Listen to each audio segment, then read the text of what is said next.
اللہ تعالیٰ نے سیدنا عمر رضی اللہ تعالیٰ عنہ کو 4 عناصر پہ کنٹرول عطا فرمایا تھا۔ 4 عناصر سے کیا مراد ہے؟ جیسے مثلاً آگ ہے، مٹی ہے، پانی ہے، ہوا ہے۔ یہی 4 عناصر ہیں جس سے انسان بنتا ہے۔ اس کے اندر بھی یہی چیزیں ہوتی ہیں، مٹی بھی، ہوا بھی، پانی بھی اور آگ بھی۔ تو اب اگر آپ غور کریں دیکھیں کہ ایک دن حضرت امیر المومنین عمر بن الخطاب جمعہ کا خطبہ پڑھا رہے ہیں منبر نبوی پر، اور آپ نے وہیں سے فرمایا کہ یا ساریۃ الجبل، یا ساریۃ الجبل، ساریہ پہاڑ کو اپنی پشت پہ رکھ کے حملہ کرو۔ صحابہ حیران ہیں کہ ساریہ تو نہاوند میں جنگ لڑ رہا ہے، وہ تو مدینہ منورہ سے تقریباً 2 مہینے کا سفر ہے، اور حضرت یہاں منبر پہ کھڑے ہوئے فرما رہے ہیں یا ساریۃ الجبل۔ بہرحال اللہ نے مہربانی کی کہ حضرت ساریہ جنگ میں فتح یاب ہو کر جب واپس آئے مدینہ منورہ، ساتھیوں نے حال احوال پوچھا تو انہوں نے کہا کہ ہم بالکل شکست کے قریب پہنچ گئے تھے کہ حضرت عمر کی آواز آئی۔ انہوں نے حکم دیا کہ اپنی حیت بدلو، پہاڑ کو پشت میں رکھ کے حملہ کرو۔ تو ہم نے حضرت عمر کے حکم پہ عمل کیا اور اللہ نے ہمیں فتح عطا فرمائی۔ تو اللہ نے ہوا کو بھی مسخر کر دیا کہ حضرت عمر کی آواز کو پہنچائے۔ اسی طرح جب مدینہ منورہ میں ایک دفعہ بے انتہا سخت قسم کی آگ آئی، اور آگ اتنی شدید تھی کہ وہ پہاڑوں کو بھی جلا رہی تھی۔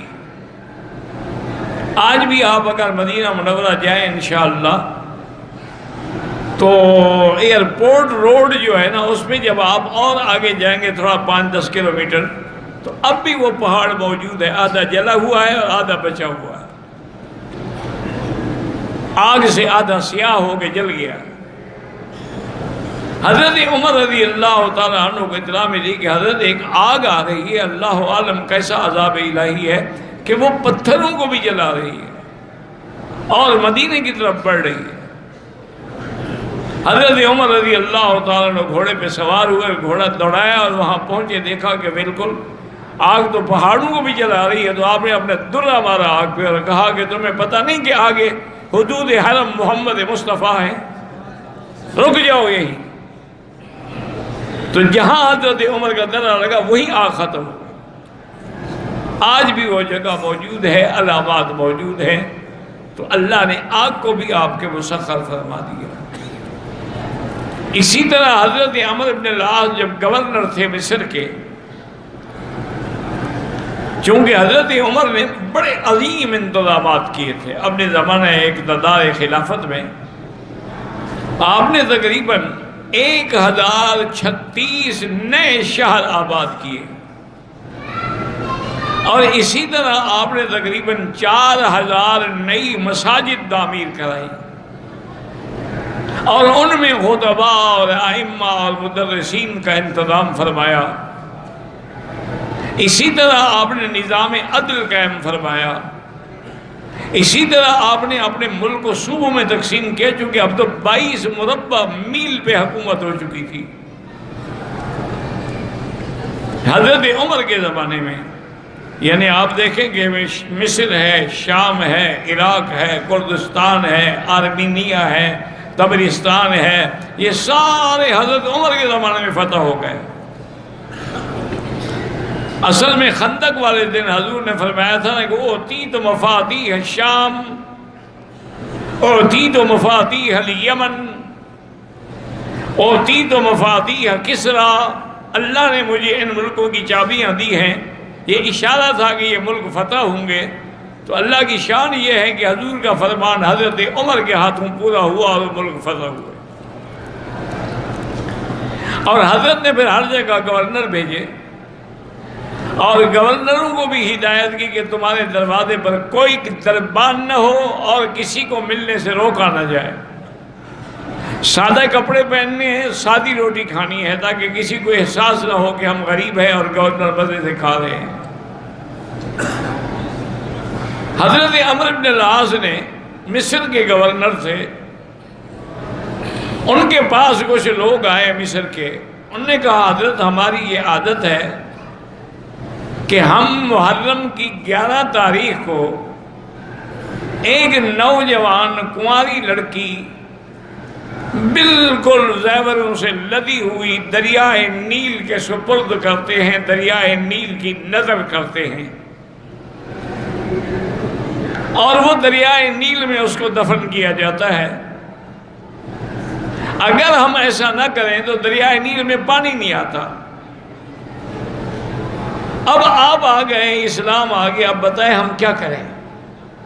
انہوں نے کہا بھی یہ بڑا اہم مسئلہ ہے، میں اس میں مشورہ لوں گا امیر المومنین حضرت عمر سے۔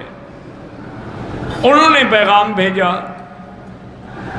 حضرت عمر نے کاتب کو فرمایا کہ خط لکھو، من عبداللہ عمر بن الخطاب الى بحر النیل۔ حضرت عمر دریائے نیل کو حکم دیتا ہے، ان کو تجری من قبلک فلا تجری، اگر تم اپنے منصے سے چلتے ہو تو بالکل نہ چلو، فَإِن كُنْتَ تَجْرِي بِإِذْنِ اللَّهِ فَجْرِ، اور اگر تم اللہ کے حکم سے چلتے ہو تو چلو۔ حضرت عمر نے حکم دیا کہ میرا خط جب پہنچے نا، اس کو لے کے دریائے نیل کے اندر رکھ دو۔ دریا پڑھتے ہیں بلا، آپ خود اندازہ کریں کہ دریا پانی ہے، پانی میں لکھا ہوا خط ڈال دو تو مٹ جائے گا، لیکن یہ عمر کا خط ہے جو دریاؤں پر بھی آپ مخاطب ہو رہے ہیں۔ تو حضرت عمر بن العاص فرماتے ہیں کہ میں چند ساتھیوں کو لے کے گیا اور وہ خط آپ کے حکم کے مطابق دریا کے درمیان میں جا کے رکھ دیا۔ ایک رات میں 16 گز پانی چڑھ گیا، اتنا پانی کبھی زندگی میں نیل میں نہیں آیا تھا۔ اور اللہ کی شان ہے کہ حضرت عمر کے اس خط کے بعد سے لے کر آج تک پھر نیل بند نہیں ہوا۔ تو اس لیے علامہ اقبال نے کہا تھا نا، بر تو بر ہے دریا بھی نہ چھوڑے ہم نے، بحر و بر میں دوڑا دیے گھوڑے ہم نے۔ حضرت عمر کا حکم ہواؤں پہ بھی چلتا تھا، دریاؤں پہ اور آگ پہ بھی چلتا تھا۔ اسی طرح ایک دن حضرت عمر کھڑے تھے مدینہ منورہ کے شہر کے باہر، زمین میں زلزلہ آیا۔ حضرت عمر نے غصے سے اپنا کوڑا مارا زمین کے اور کہا اثبت ما عدلت علیک، رک جاؤ، میں نے تم پر عدل نہیں کیا ہے کہ تمہیں زلزلہ آ رہا ہے۔ حضرت عمر کا کوڑا لگنا تھا کہ زمین تھم گئی اور زلزلہ ختم ہو گیا۔ تو حضرت امیر المومنین حضرت عمر رضی اللہ تعالی عنہ کے اسی طرح پھر آپ کے انتظامات کو دیکھیں۔ ایک دن آپ رات کو گشت کر رہے ہیں، ایک گھر سے بچوں کے رونے کی آواز آ رہی۔ حضرت عمر رضی اللہ تعالیٰ عنہ تشریف لے گئے، کنڈی کھٹکھٹائی، بی بی دروازے پہ پوچھا بچے کیوں رو رہے ہیں؟ انہوں نے کہا اس کو پتہ نہیں ہے کہ امیر المومنین ہے۔ اس نے کہا بھائی کیا پوچھتے ہو، 4 دن ہو گئے میرے بچے فاقے سے ہیں۔ انہوں نے کہا یہ دیکھو سامنے تو ہانڈی چڑھی ہوئی ہے۔ انہوں نے کہا اس میں نے پانی ڈالا ہوا ہے، بچوں کو بہلانے کے لیے کھانا بنا رہی ہوں، تھک رو رو کے آخر وہ سو جاتے ہیں۔ اور اس کے بعد اس نے کہا مجھے بڑی افسوس ہے کہ امیر المومنین کو ہمارے احوال کی خبر بھی نہیں ہے۔ تو آپ نے فرمایا اللہ کی بندی تم اتنا دور رہتی ہو شہر سے اور خود تم نے خبر بھی نہیں دی، تو عمر کو کیسے پتہ لگ سکتا ہے امیر المومنین کو؟ انہوں نے کہا اگر پتہ نہیں لگ سکتا تو پھر کرسی پہ کیوں بیٹھا ہے خلافت کی؟ یہ اس کا کام ہے کہ اپنے رعایا کی خبر گیری کرے۔ حضرت عمر واپس آئے، بیت المال میں داخل ہوئے اور اپنے خادم سالم کو اٹھایا، سامان اٹھایا، بوریوں میں دانے بھی، گندم بھی، آٹا بھی، چیزیں بھی، اور کچھ پکانے کے لیے بھی چیزیں لے کے چلے۔ تو حضرت سالم نے عرض کیا انا احمل عنک یا رسول یا عمر، میں آپ کی طرف سے اٹھا لیتا ہوں۔ فرمایا اچھا، قیامت میں تم میری طرف سے میرا عذاب بھی اٹھا لو گے؟ مجھے اٹھانے دو۔ خود بوری کندھے پہ لا کے اس بی بی کے گھر میں رکھی، خود آگ جلائی اور تھوڑا سا حریرہ تیار کیا اور بچوں کو کھلایا اور بیٹھے ہوئے دیکھتے رہے، بچے کھا رہے ہیں اور مسکرا رہے ہیں۔ تو اس کے بعد وہ بی بی بھی اور بچے کہنے لگے کہ امارت اور خلافت کا مستحق تو تھا، پتہ نہیں عمر کیسے بیٹھ گیا۔ آپ نے کہا اچھا ٹھیک ہے، کبھی تم وہاں آؤ گے تو دیکھو گے شاید مجھے بھی وہاں موجود پاؤ، بتایا نہیں کہ میں عمر ہوں۔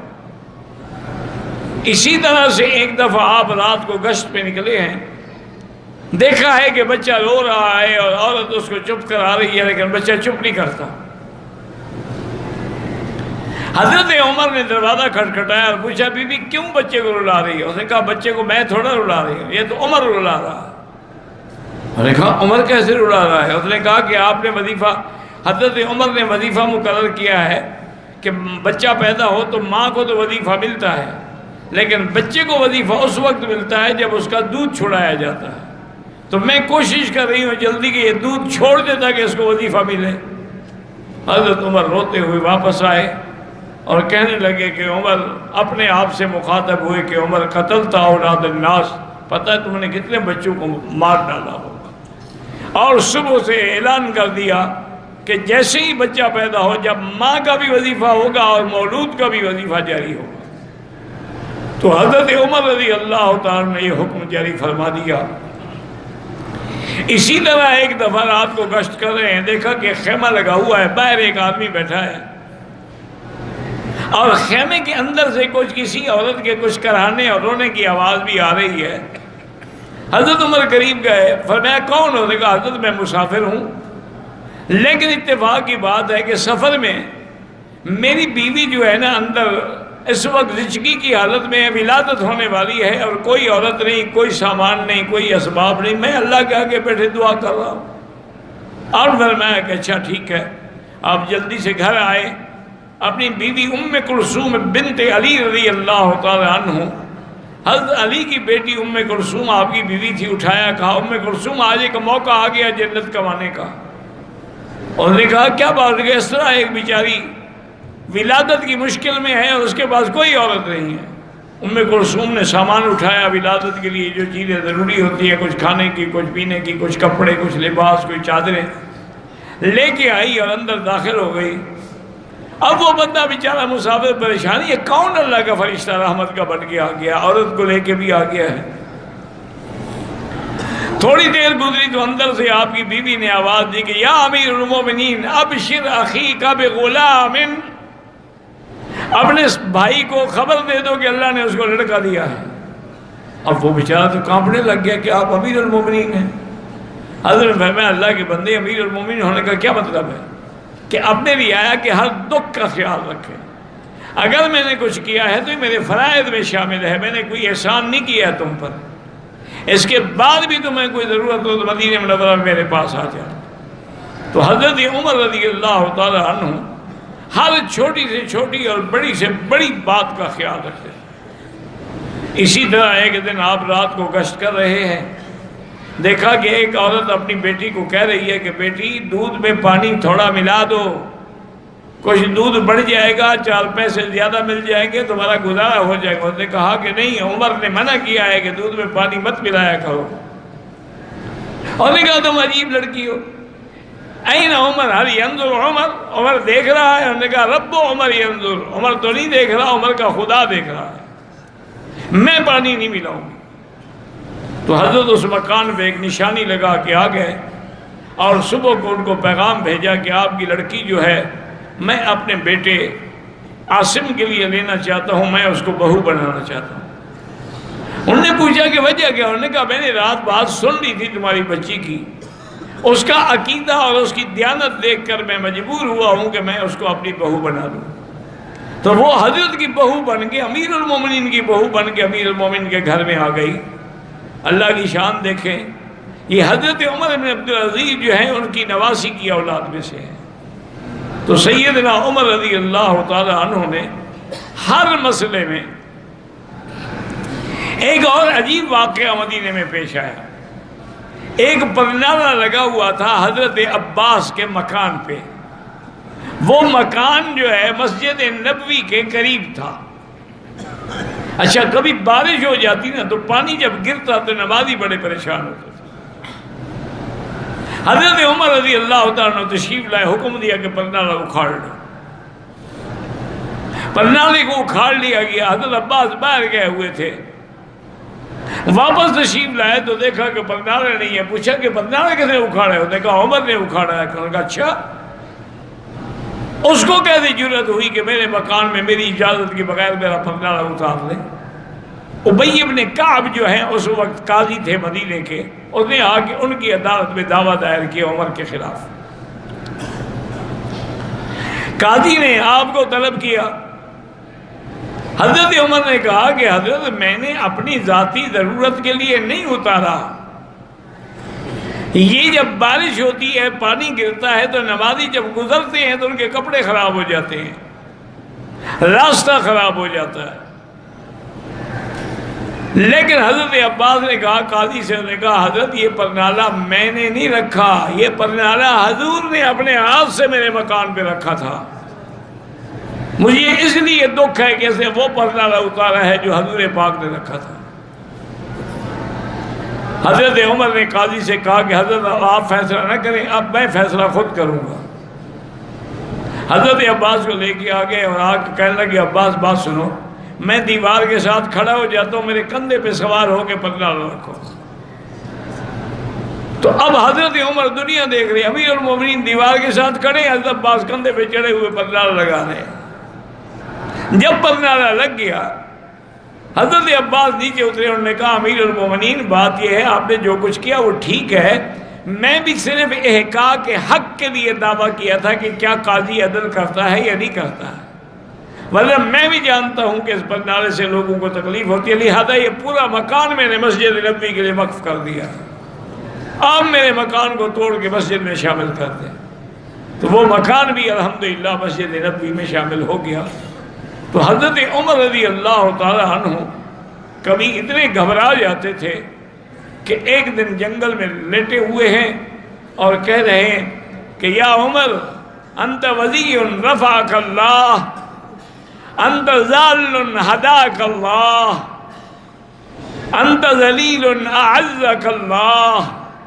تم تو ایک عام آدمی تھے، تمہیں اللہ نے اتنی شان دی، تم تو بھٹکے ہوئے تھے، اللہ نے تمہیں اسلام سے ہدایت دی، تم تو کمزور تھے، اللہ نے تمہیں اتنا طاقتور بنا دیا، اب تم قیامت میں اللہ کو کیا جواب دو گے اگر کسی کو تکلیف ہوئی؟ ایک گورنر آئے ہیں مجھ سے ملنے کے لیے، جب مدینے میں آئے تو انہوں نے پوچھا کہ بھی امیر المومنین کا محل کہاں ہے؟ انہوں نے کہا امیر المومنین کا تو کوئی محل نہیں، یہ سادہ سا مکان ہے۔ پتہ کیا؟ انہوں نے کہا گھر میں نہیں ہے۔ مسجد میں پتہ کیا؟ انہوں نے کہا مسجد میں بھی نہیں ہے۔ ایک آدمی ملا، انہوں نے کہا حضرت باہر جا رہے تھے، وہ گورنر بھی باہر چل پڑا، کہتا ہے میں آگے آیا تو میں نے دیکھا کہ ایک درخت کے سائے میں آدھی دھوپ ہے آدھا سایہ ہے، کچی اینٹ، مٹی کی کچی اینٹ پہ عمر سر رکھ کے سو رہا۔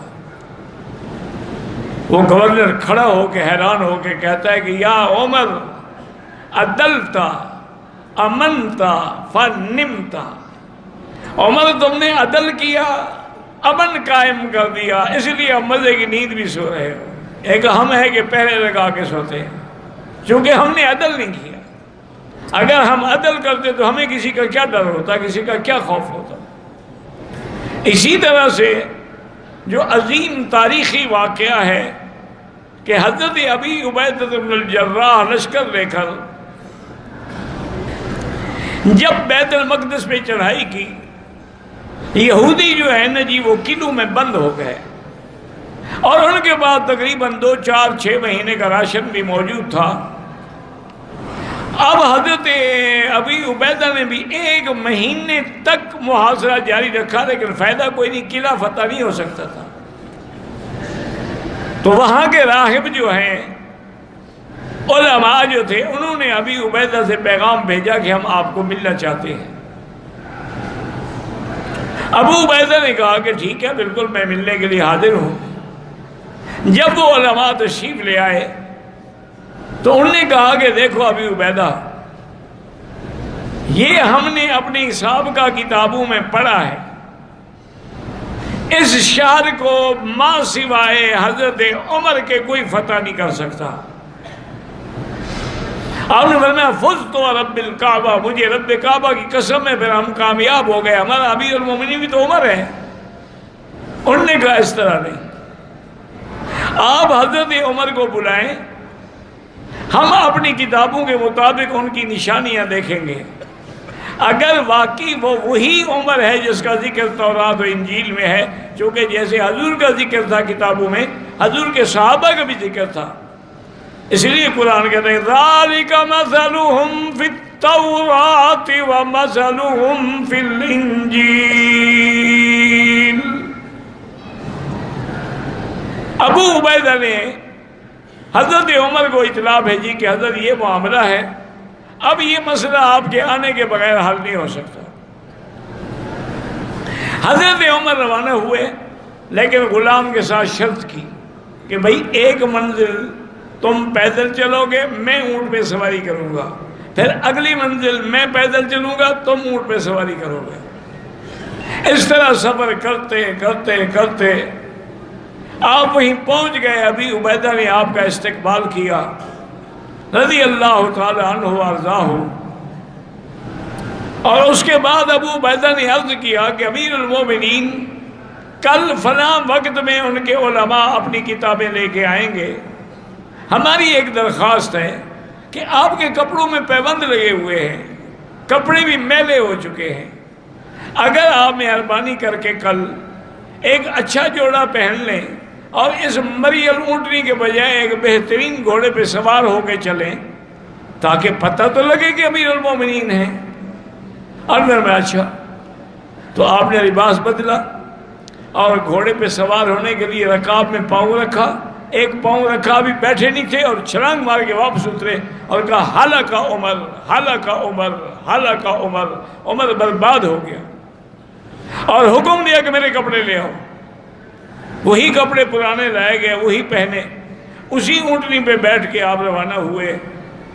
وہاں جب گئے تو وہ علماء ان کے کتابیں لے کے کھڑے تھے، انہوں نے ایک ایک علامت، ایک ایک نشانی دیکھی، اور سب کچھ دیکھنے کے بعد انہوں نے کہا کہ حقیقت یہ ہے کہ آپ ہی عمر ابن الخطاب ہیں اور آپ ہی خلیفہ محمد مصطفیٰ ہیں، اور اس شہر کی فتح اللہ نے آپ کے ہاتھ میں رکھی، یہ چابی ہم بغیر لڑائی کے ہم آپ کو پیش کرتے ہیں۔ شہر فتح ہو گیا۔ حضرت عمر نے وہاں ایک مسجد بھی تعمیر کروائی اور کچھ دن قیام بھی فرمایا۔ ابی عبیدہ نے پوچھا کہ حضرت آپ گھوڑے سے بھی اترے، اور فرمایا کہ ہلاک عمر، ہلاک عمر، یہ کیوں فرمایا تھا؟ کہنے لگے کہ میں جب گھوڑے پہ سوار ہونے لگا تو اللہ نے مجھے دکھلایا کہ عمر کیا کر رہے ہو، ہم نے تمہاری نشانیاں تورات میں یہ تو نہیں لکھی ہوئی ہیں کہ گھوڑے پہ سوار ہو کے آئے گا، تو اگر تمہاری نشانیاں غلط ہو گئیں تو صرف تم پہ اعتراض نہیں ہوگا بلکہ اللہ کے نبی کی نبوت پہ اعتراض ہوگا کہ نعوذ باللہ یہ خلیفہ جھوٹا ہے تو پھر نبی بھی جھوٹا ہے۔ اس لیے میں نے کہا تھا کہ ہلاک عمر، ہلاک عمر۔ تو اللہ تعالیٰ نے فتح بیت المقدس جو ہے وہ بھی آپ کے ہاتھوں میں رکھی، کامیاب و کامران ہو کر مدینہ منورہ میں آئے۔ آپ حج پہ تشریف لائے، اور حج پہ آپ عرفات کے میدان میں بیٹھے ہیں اور دعا کر رہے ہیں کہ یا اللہ اب میں بوڑھا ہو گیا، اب میں نظام خلافت نہیں سنبھال سکتا، اللہم ارزقنی موت الشہادت فی سبیلک،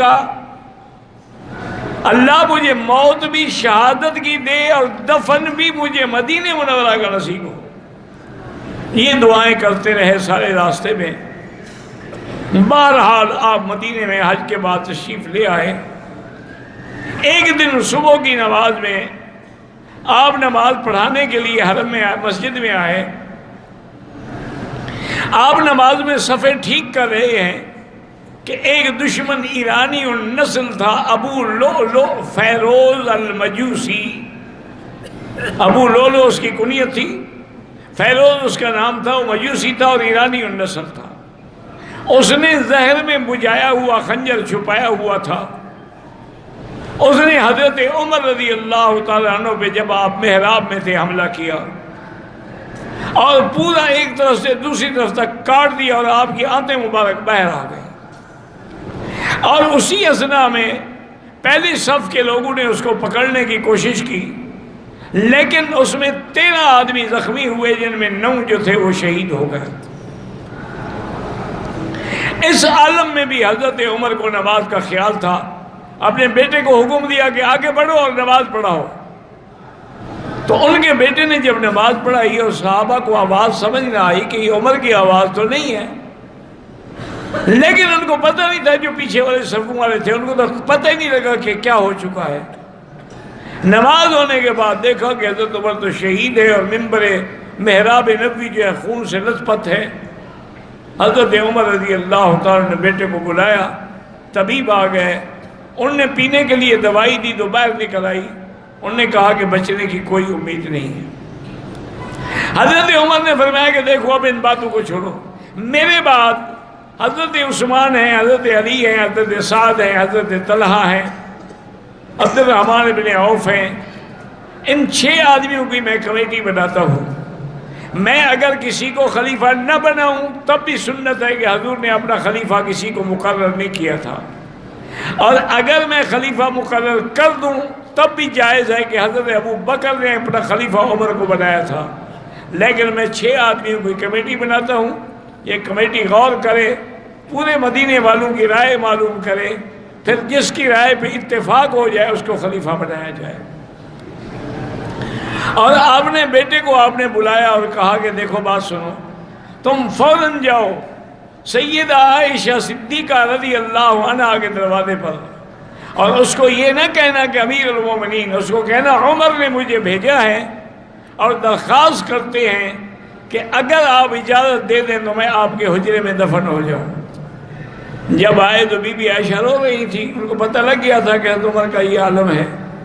تو انہوں نے کہا کہ بیٹا واللہ میں نے یہ قبر کی جگہ اپنے لیے رکھی تھی، لیکن آج حضرت عمر نے مانگ لی ہے، وہ مجھ سے زیادہ اولا ہے، لہذا اسی کو دفن ہوگا، میری طرف سے اجازت ہے.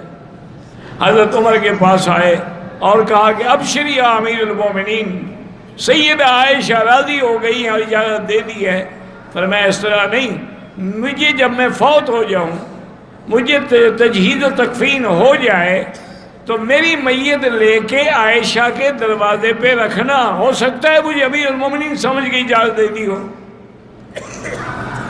اگر اجازت دیں پھر مجھے روضہ رسول میں دفن کیا جائے، ورنہ جنت البقیع کے قبرستان میں دفن کیا جائے. حضرت عمر رضی اللہ تعالیٰ عنہ کو لے آئے.